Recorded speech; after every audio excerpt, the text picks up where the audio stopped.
Hi everyone, this is Trish Sayre, just recording an update on the frequently asked questions for Cuba since our last webinar, because there's been a lot of new developments that have happened since we've recorded our last webinar, so this is just a little update to keep you informed. Times are changing very rapidly in Cuba right now, and two of the greatest examples of those changes are Obama's visit in March 2016, and 2 weeks later, the Rolling Stones playing a free concert in the streets of Havana for a crowd of 500,000 people. The Stones' music was once banned in Cuba. Both of these monumental events mark the dawn of a new era in Cuba, both in politics and music right now. So since Obama's visit in March 2016, there's been some changes to the allowable ways that Americans can travel to Cuba. So prior to Obama's visit in March 2016, Americans had to fall under one of 12 categories in order to travel to Cuba legally. At that time, Americans had to apply in advance for one of these licenses or arrange their trip through a company who had one of these licenses. Since Obama's visit, one of the biggest changes is that travel to Cuba is now available for individual travelers. The way that this is possible is through traveling on a people-to-people license. It's an opening up of the previous educational travel license. But now the people-to-people license does not have to be applied for in advance, nor is the traveler required to travel with a licensed tour company. An individual can now book their own travel to Cuba without going through an agency, as long as they can satisfy the requirements for a people-to-people trip. Technically, mainstream tourism is not 100% permitted in Cuba yet. What is permitted is individual cultural travel. So, Americans cannot travel legally to Cuba and stay in an all-inclusive beach resort. They can, however, travel legally to Cuba by proving that their trip involved meaningful cultural exchanges between them and the Cuban people. This is because the People-to-People initiative, created in March 2016, is an educational cultural exchange between Cuba and the US for individual travelers. Even though Americans are not required to apply in advance for this, there are some requirements to comply. If you're traveling on your own or meeting up with a tour company, you are required to keep your own records of your daily travel itinerary. As well, each day of your itinerary must show proof of cultural exchanges with the local Cuban people. The bottom line is that travel to Cuba for Americans must be culturally educational in nature, as opposed to purely recreational, such as a trip to a beach resort. The other things to note about travel to Cuba is that US credit and debit cards are officially accepted now. However, if you're traveling on a cultural exchange into Cuba, the types of establishments that you'll be traveling to will very likely not have the infrastructure in place to be able to accept your credit cards.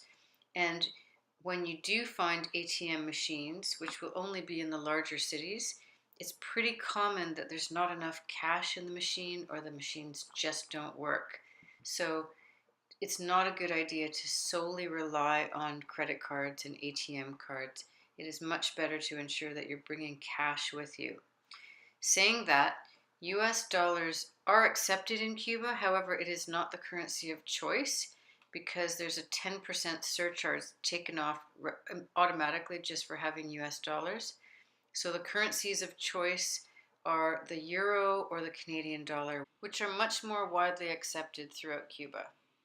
As well, there is some Wi-Fi and internet available in Cuba right now, although it is very spotty and very slow. So ideally, you should expect to be disconnected while you're in Cuba, and if you do get online, it'll be a bonus.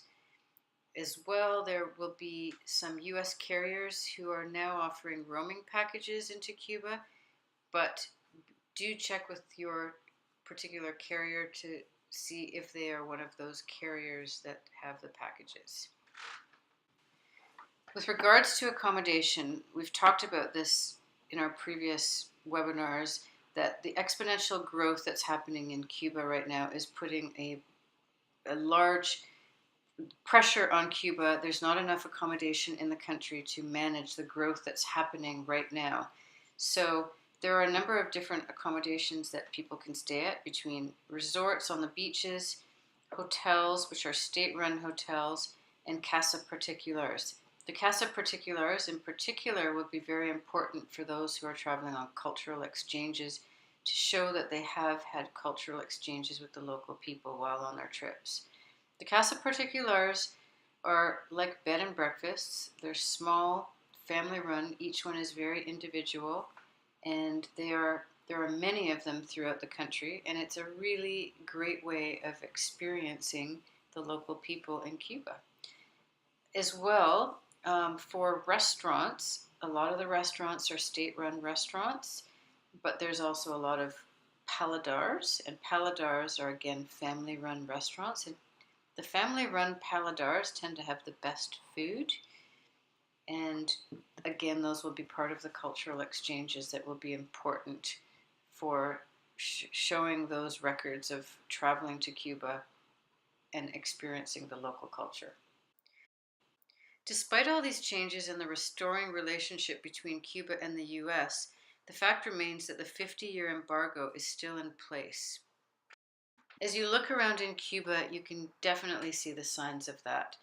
So we do recommend to our travelers that if there are some of the creature comforts from home that you really need or hope to have while in Cuba, you will have to bring those on your own. So snacks, special teas, energy bars, accessories for your bicycle, bicycle helmet, clothing. If you forget any of that, you will not be able to purchase that in Cuba. So do ensure to make sure that you have all of that with you. And if you do want to bring anything for the local people, we have a lot of our travelers who ask if there's anything that they can bring that would enhance the lives of the local people. One of the best suggestions that I've ever heard was reading glasses, because it's very difficult for local people to have reading glasses, and that will really help and enhance their lives. And just on a last note, I want to talk about mandatory medical insurance for all travelers entering Cuba, and Americans are not able to use their own insurance policies yet to enter Cuba. So if you're traveling on a tour with a tour company, you can speak with the tour company because they'll probably be able to supply you with an insurance policy. At BikeHike, we can sell a policy to all of our American travelers, and Canadians and people from all over the world can enter on their own insurance policies. But that is a mandatory insurance policy, and you may be required at time of entry to show that insurance. So you will have to ensure to get that prior to departure.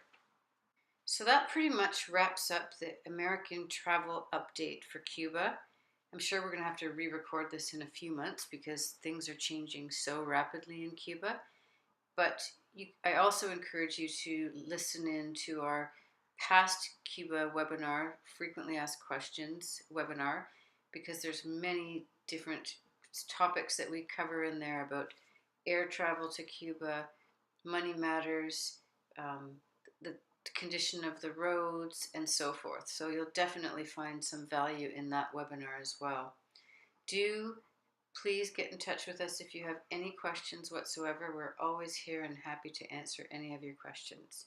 Thanks so much.